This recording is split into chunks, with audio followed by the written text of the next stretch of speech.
Mesdames et messieurs, bonsoir. Ravi de vous retrouver parmi nous sur Clef Dal, comme chaque semaine, au rendez-vous tous les jeudis à 17 heures pour la suite du cours logistique. À partir d'aujourd'hui, comme c'était promis, nous allons commencer un nouveau processus pour lequel on va traiter pendant 7 à 10 séances en fonction des interactions et en fonction du besoin en réactivité, en besoin, en réponse aux questions des participants comme chaque semaine. Alors, de quoi s'agit-il? Le processus transport international. Alors, sur ce processus, nous allons établir bien sûr les différentes étapes du transport international. On va connaître de nouvelles notions, de nouveaux intermédiaires et également on va savoir comment fonctionner et gérer ce processus de transport au sein de notre entreprise. Donc, avant de commencer, je mettrai en fait les diapositives liés à ce cours. Et on enchaîne d'abord par une petite introduction. Introduction et rappel par rapport à ce qui a été dit précédemment lorsqu'on traitait l'ensemble des processus liés à la chaîne logistique et quand on s'est focalisé sur le processus de transport dans l'entreprise. Alors, c'est quoi ce processus transport? Pour rappel pour tout le monde, le processus transport international et national, c'est un processus qui se trouve en amont et en aval au sein d'une entreprise. Une entreprise qui est amenée à ramener, à transporter tout ce qu'elle achète ou encore à livrer tout ce qu'elle vend. Que ce soit une entreprise industrielle ou encore une entreprise de distribution. Dans le transport, on va voir d'abord le transport en amont et également, parallèlement, le transport en aval au niveau de cette entreprise. Et sur lequel on va zoomer.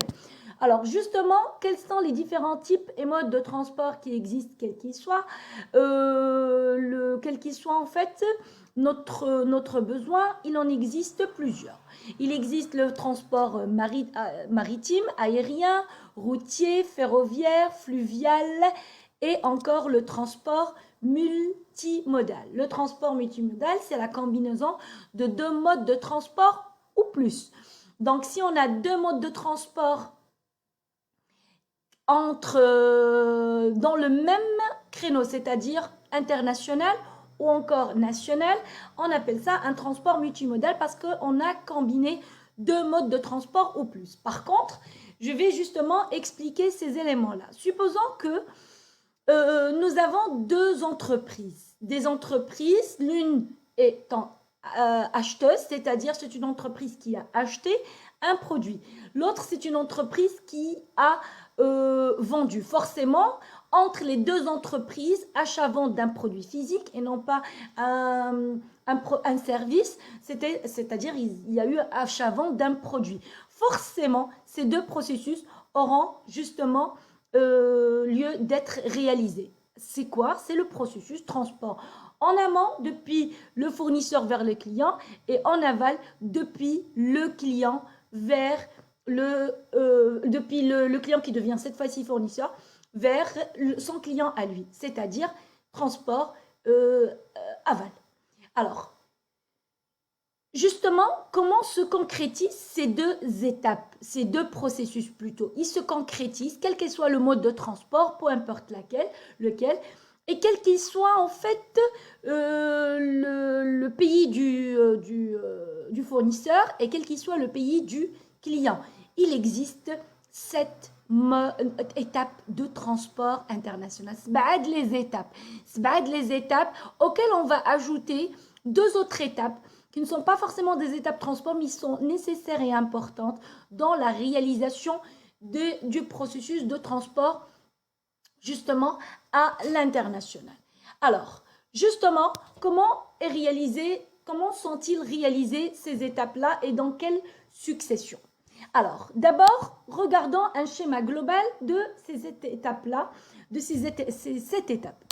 Alors, les voici. D'abord, nous avons ce qu'on appelle en bleu le pré-acheminement. Vous remarquez que la dernière étape, c'est quoi? C'est le post-acheminement. Ce sont des deux étapes de transport nationaux qui sont réalisées depuis le fournisseur jusqu'au client, et depuis le fournisseur jusqu'à la frontière de départ et depuis la frontière d'arrivée jusqu'au client. C'est-à-dire que ce sont les deux étapes de transport nationaux qui sont réalisées pour pré-acheminer la marchandise jusqu'à une frontière de départ lors d'un transport international et encore depuis la frontière d'arrivée jusqu'à livrer le client à son adresse de livraison.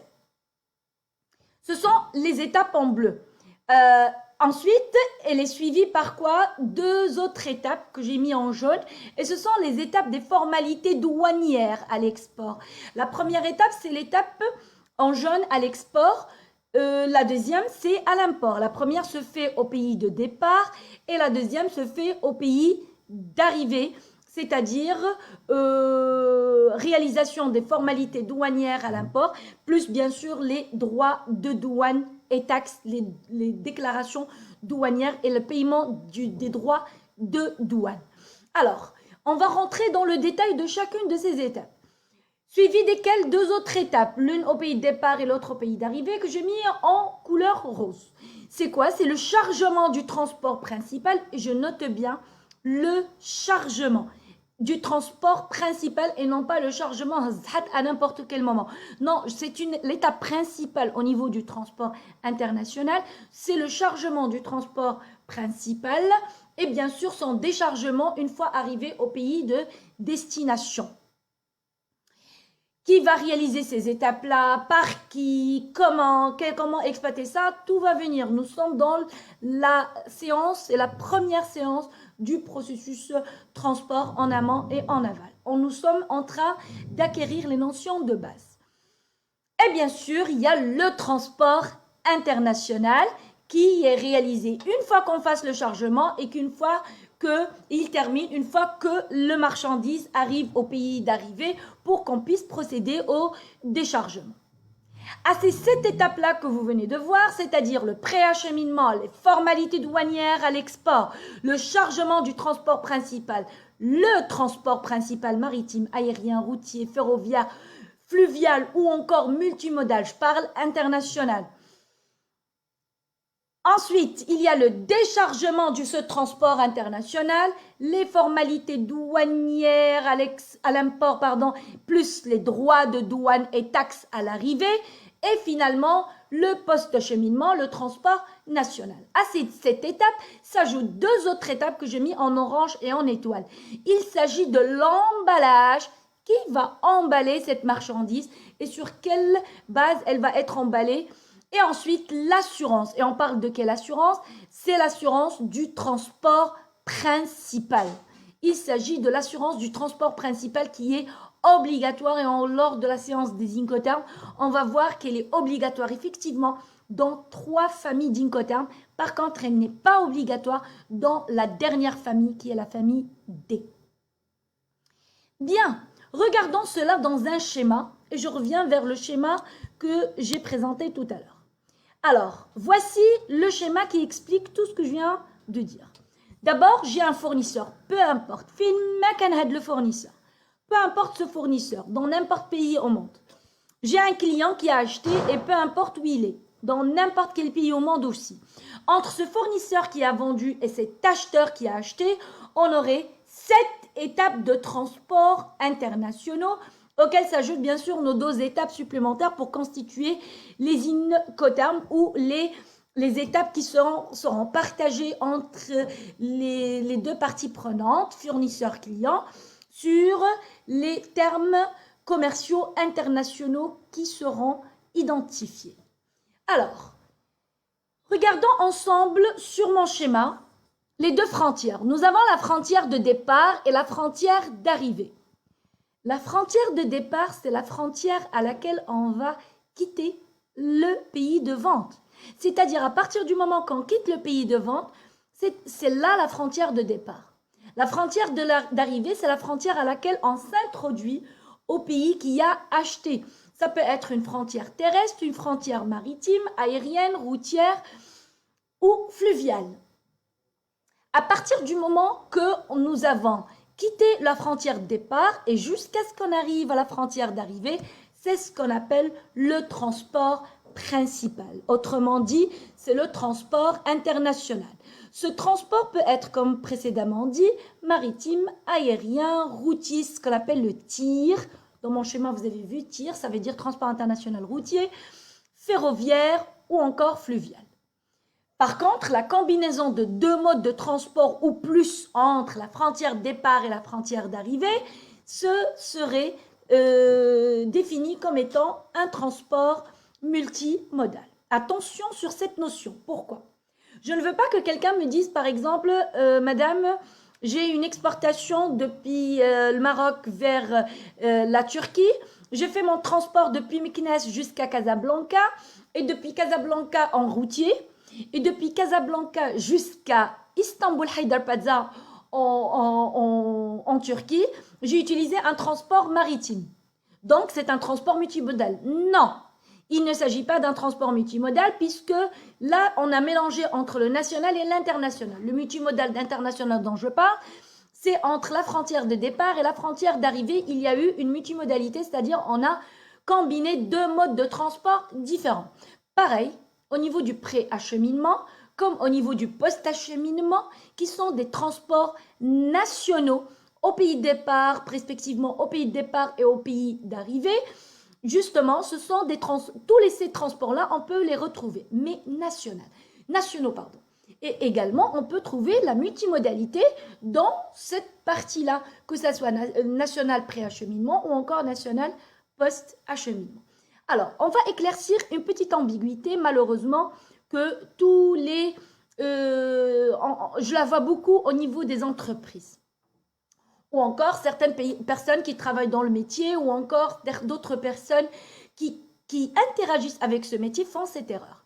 Alors, justement, sur ce transport multimodal, supposons que j'ai un transport depuis le Maroc c'est un export depuis le Maroc jusqu'au Burkina Faso.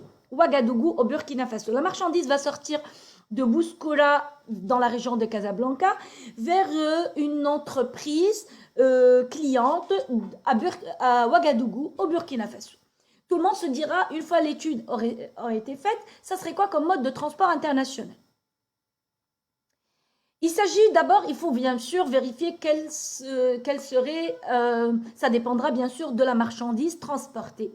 Alors, en fonction de la taille, le volume, les spécificités, les dimensions, le poids, ainsi de suite, sur le colisage de cette marchandise, bien sûr, un mode de transport serait défini en fonction des exigences aussi en termes de délai.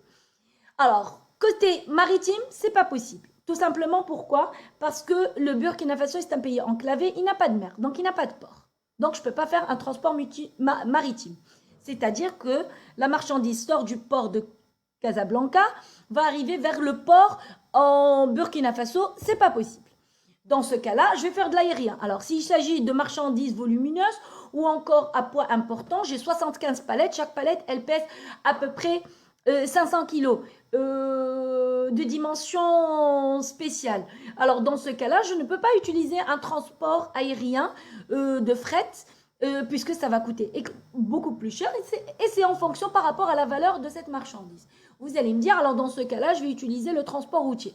Possible de prévoir un transport international routier, mais il faut faire attention avec la sécurité au sud pour accéder vers l'Afrique. Alors dans ce cas-là, qu'est-ce qu'on peut proposer? On peut proposer un transport multimodal. Ça veut dire quoi un transport multimodal? Ça veut dire c'est un transport qui serait justement combiné entre deux ou plusieurs modes de transport internationaux entre la frontière de départ et la frontière d'arrivée. Alors, par exemple, sur le cas du Burkina Faso, qu'est-ce que je peux utiliser comme mode de transport? Donc, je peux proposer un flux combiné entre le maritime suivi du routier ou encore du maritime suivi du ferroviaire. Comment ça? Ça va sortir du port de Casablanca ou n'importe quel port par lequel une ligne régulière va vers cette destination-là. Et donc, j'aurai un départ vers Abidjan, le port d'Abidjan en Côte d'Ivoire ou encore vers le port de Dakar au Sénégal. Une fois arrivé à ce pays de transbordement, alors au niveau du pays de transbordement, il y aurait transbordement de la marchandise et il y aurait bien sûr qu'on aurait une rupture de charge avec changement de moyen de transport. Dans ce cas-là, on passera du maritime au port de Abidjan, on n'est pas encore arrivé au pays d'arrivée, mais on va passer par le port d'Abidjan pour prendre un autre mode de transport, soit le ferroviaire qui est disponible, soit le routier vers le Burkina Faso jusqu'à Ouagadougou. Et donc, c'est un mode. Donc, si on nous demande c'est quoi le mode de transport pour votre exportation, c'est du multimodal maritime combiné à du ferroviaire ou encore à du routier. Je vais vous mettre par contre dans un exemple avec une petite ambiguïté malheureusement qui arrive. Supposons que j'ai mon fournisseur en Europe, par exemple dans la région parisienne. Et moi, je suis client dans une ville du Maroc, par exemple Kenitra. J'ai importé de la marchandise, peu importe laquelle, et c'est une marchandise qui arrive dans un camion complet une fois par semaine.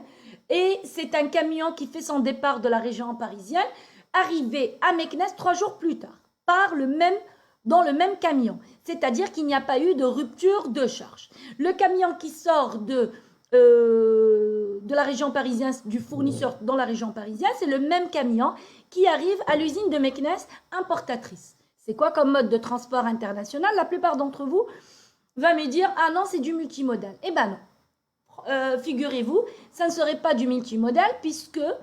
ou encore, il va me dire « Oui, c'est du multimodal parce qu'il y a la traversée de la Méditerranée ». Eh ben non. Tout simplement, autant que logisticien, on va dire que non, puisque la marchandise n'a pas quitté le camion de transport international, n'a pas quitté le transport routier. Il n'y a pas eu de rupture de charge. Mais vous allez me dire, mais il a traversé la Méditerranée. Oui, ce n'est pas le camion qui a traversé la Méditerranée, par exemple à Algeciras, en Espagne. Le camion était transport national. À la sortie de la frontière franco-espagnole, il devient un transport international. Une fois arrivé au port de Barcelone ou encore une port d'Algeciras, il va embarquer ce camion-là dans un navire maritime jusqu'au port de Tangemet. Une fois arrivé au port de Tangemet, c'est la frontière d'arrivée. Entre la frontière de départ, c'est la frontière franco-espagnole, et la frontière d'arrivée qui est le port de Tangemet, il y a eu combien de modes de transport? Il n'y en a eu qu'un. Tout simplement pourquoi? Parce que ce n'est pas la marchandise qui a été embarquée sur ce navire, mais c'est le camion. La marchandise est restée toujours dans le camion. Donc on ne peut pas parler ici de multimodalité, on va parler de transport international routier. Supposons que au port espagnol, j'ai déchargé la marchandise du camion. Le camion, donc on l'a déchargé de ce camion-là. Ensuite, on l'a chargé sur un navire maritime. Alors, dans ce cas-là, on peut parler de multimodalité parce qu'il y a eu rupture de charge. Donc, il y a eu rupture de charge. Et comme il y aurait de rupture de charge, bien sûr, ça va être changement de mode de transport et donc multimodalité. J'espère que cet élément-là était clair parce que c'est extrêmement important. On va arriver au niveau sur lequel on va définir quel flux, quel mode de transport international à utiliser et également sur des exercices pratiques. Maintenant, il faudrait qu'on bâtisse ensemble la base du transport et du transport international précisément. Alors, on a commencé par quoi? Les deux frontières. Frontière de départ et la frontière d'arrivée. Entre les deux frontières, il y a le transport international. Maritime, aérien, routier, ferroviaire, fluvial ou encore multimodal. Et bien sûr, l'assurance de ce transport international qui est obligatoire sur 3 familles d'Incoterms, on va le voir plus tard, mais pas obligatoire sur la 4e. On continue. Alors, pour pouvoir arriver à cette frontière de départ, il y a réalisation d'un transport national depuis le fournisseur jusqu'à cette frontière de départ. C'est ce qu'on appelle le pré-A. Le pré-A, c'est ce qu'on a vu tout à l'heure, c'est le pré-acheminement. Il peut être maritime, aérien, routier, ferroviaire, fluvial et encore multimodal national. Pareil, au pays d'arrivée, le pays de l'acheteur, le pays du destinataire, également, on va réaliser un transport national. Mais ce transport national serait depuis la frontière d'arrivée jusqu'au client. Et donc, c'est un transport également national, pareil, tous les modes de transport, ou dans lequel on peut réaliser aussi une multimodalité. Pour pouvoir justement faire quitter pour pouvoir quitter cette marchandise-là depuis la frontière de départ et pour qu'on puisse lui faire accéder au pays d'arrivée, il est nécessaire de déclarer cette marchandise. Alors, ce sont les deux étapes qu'on a évoquées tout à l'heure, qu'il s'agit de formalité douanière à l'export. Formalité douanière. C'est-à-dire que au niveau du pays de départ, on déclare, déclarer auprès de la douane du pays de départ, monsieur le douanier du pays de départ, ce fournisseur vers ce client dans ce pays-là. Et elle veut quitter le pays, elle souhaite quitter le pays. Donc, il faut qu'on fasse une déclaration à l'export. Mais une fois la marchandise arrive de l'autre côté, donc on va faire pareil.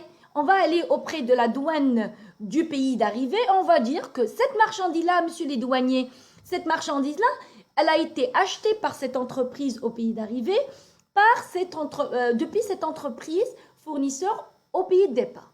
Et on souhaite la faire rentrer sur le territoire. Très bien, donc déclaration douanière à l'import, c'est une formalité avec un forfait à payer comme au pays de départ, sauf, ah non, il y a un sauf, il faut payer ce qu'on appelle diwana.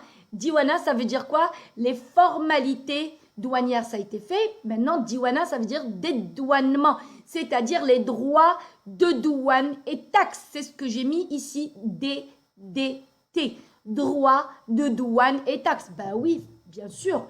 Tout simplement, pourquoi chaque pays va mettre en place des droits, douanes et taxes à payer à l'arrivée? Pourquoi à l'importation on exige des droits de douane et pas à l'exportation?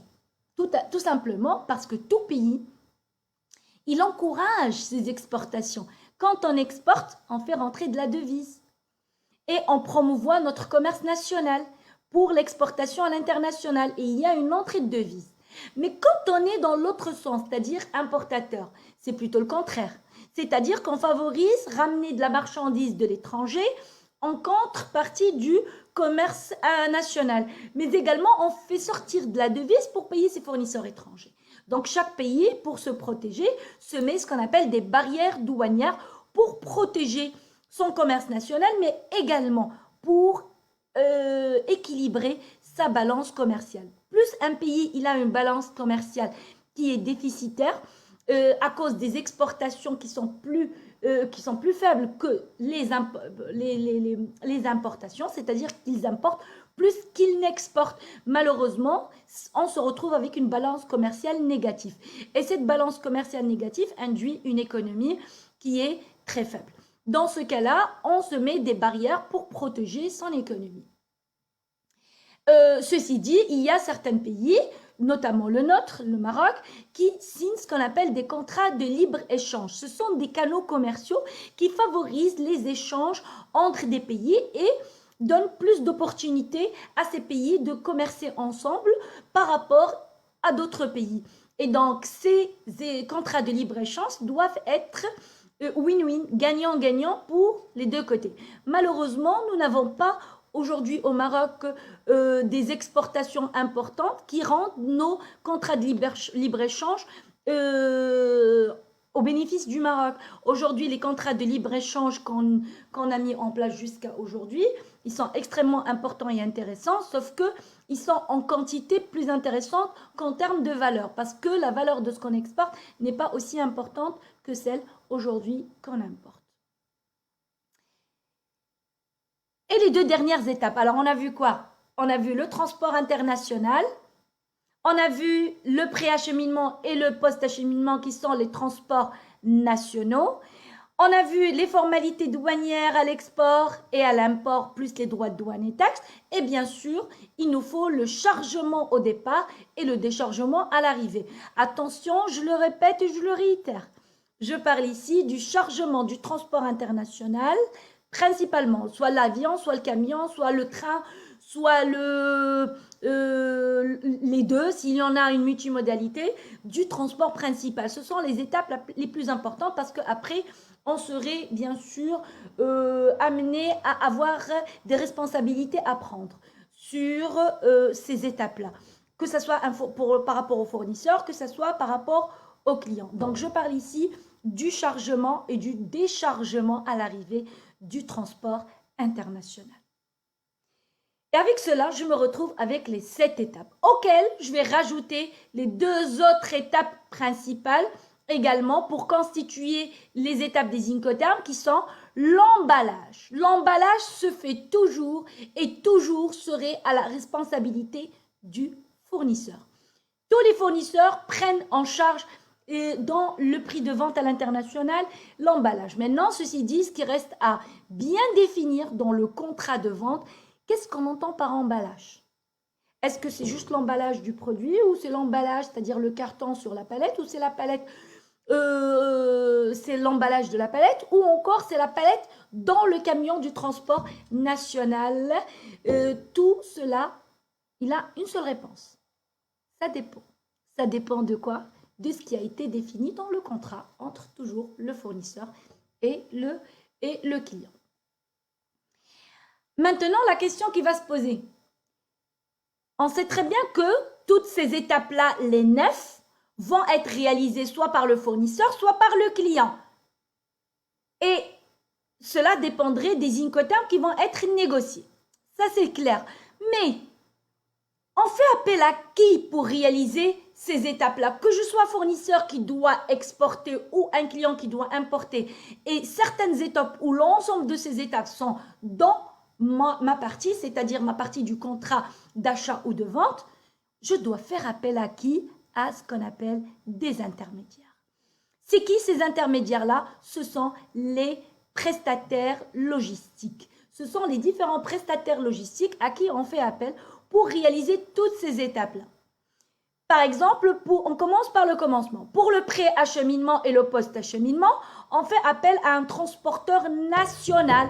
اللي غيدير لينا transport national السلعه ديالنا من الفورنيسور, c'est-à-dire من l'usine du fournisseur اللي هو حنا jusqu'à la frontière de départ, on doit faire appel à un prestataire logistique national, un transporteur national au pays de départ. Donc le premier intermédiaire, c'est le transporteur national au pays de départ. Pareil, de l'autre côté, il faut faire appel à un transporteur national au pays d'arrivée. Qu'il faut bien sûr pour les deux, il faut le choisir, prospecter, la même chose que dans les achats. Ben oui, on va acheter une prestation logistique. Donc, il faut prospecter, on ne prend pas n'importe lequel. Il faut négocier avec lui. Il faut ensuite contractualiser. La contractualisation n'est pas forcément la signature d'un contrat, mais bien sûr des passations de commandes pour chaque opération si ce ne sont pas des opérations cadres ou à fort volume. Et ensuite, et de l'autre côté, c'est-à-dire que ce soit une importation et exportation, il faut faire pareil pour l'opération de l'autre côté. Aïe. Ça veut dire que je dois négocier de l'autre côté avec un fournisseur de transport, le choisir, le négocier avec lui. Et pareil, exact. Sinon, il faut écouter la solution que je vais proposer. La même chose, les formalités douanières à l'export et à l'import. Il me faut 2 transitaires. Un transitaire au pays de départ qui réalise les formalités douanières à l'export pour libérer de la marchandise vers l'export. Et également un autre à l'arrivée pour s'occuper des formalités douanières pour qu'elles puissent accéder sur le territoire, c'est-à-dire formalités douanières à l'importation, mais également pour pouvoir dédouaner la marchandise de tout droit et taxes, c'est-à-dire TVA liés à ces droits de douane. Donc, il me faut 2 transitaires. Il faut encore les choisir. Il faut les choisir, prospecter, négocier avec eux, contractualiser et ensuite les évaluer. Oui, encore. Exact, et c'est pareil. Et au pays de départ et au pays d'arrivée. Et si je suis au pays de départ, bon, ça va, on arrive à faire tout ça. Mais si je suis Et de l'autre côté, je dois le faire. Pareil, si je suis au pays d'arrivée, donc je dois faire l'opération au pays de départ. Donc, ça serait un peu délicat de pouvoir prospecter de l'autre côté. Et pourtant, on est des logisticiens, on est transportants, on peut le faire. Mais on ne sera pas compétitif, concurrentiel à pouvoir réaliser ça d'une façon QCD. Alors, que faire? On attend la réponse. Pareil, pour le chargement et le déchargement, nous aurons affaire à ce qu'on appelle les exploitants portuaires, aéroportuaires, ferroviaires à l'international. On n'en a pas au Maroc, puisque au Maroc, on n'a pas de transport international ferroviaire. Et donc, c'est pour ça qu'on n'a pas des exploitants ferroviaires à l'international. Le jour qu'on aurait bien sûr du transport international ferroviaire, l'ONCF ou un autre opérateur deviendra notre exploitant sur cette partie. Et donc, c'est qui l'exploitant portuaire, aéroportuaire, ferroviaire, fluvial, à l'international, au pays de départ ou au pays d'arrivée? C'est qui un exploitant? C'est quoi cette entreprise? Vous avez vu que je ne me suis pas attardée beaucoup plus pour les intermédiaires du pré-acheminement, post-acheminement, c'est le transporteur national, c'est connu, Sharika del Transport national. Je ne me suis pas aussi attardée sur celui qui nous fait les formalités douanières à l'export et l'import, c'est le transitaire, c'est le déclarant en douane qui est certifié et qui possède la clé douanière d'accès au système de la douane accordé par la douane du pays. Et on ne peut pas passer de travers. Aujourd'hui, on a un système au Maroc qui s'appelle Portnet qui nous permet bien sûr de réaliser ces opérations. Mais on a toujours l'obligation de passer par cet intermédiaire important qui s'appelle le transitaire et qui est l'intermédiaire entre nous et la douane du pays. Alors, le choix de cet intermédiaire est pertinent et très important. Également, le choix, plutôt pas le choix, mais le fait de maîtriser ce que fait et qui est l'exploitant maritime, aérien, routier, c'est-à-dire l'exploitant portuaire, l'exploitant aérien ou l'exploitant maritime, est très important pour pouvoir bien schématiser nos flux de transport internationaux. C'est qui cet intermédiaire-là? Et qui lui a donné le droit de porter ce nom d'exploitant, c'est-à-dire un opérateur portuaire ou aéroportuaire qui exploite un ou plusieurs terminaux d'un port ou d'un aéroport.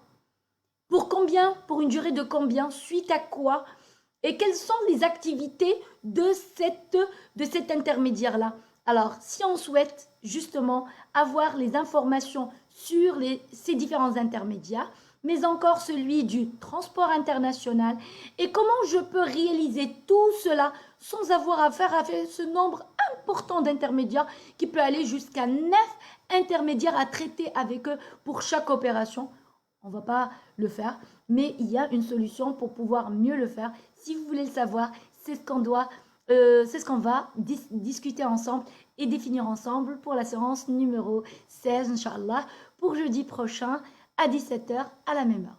Merci à tous et bonne soirée. Je réponds tout de suite à vos questions sur Facebook.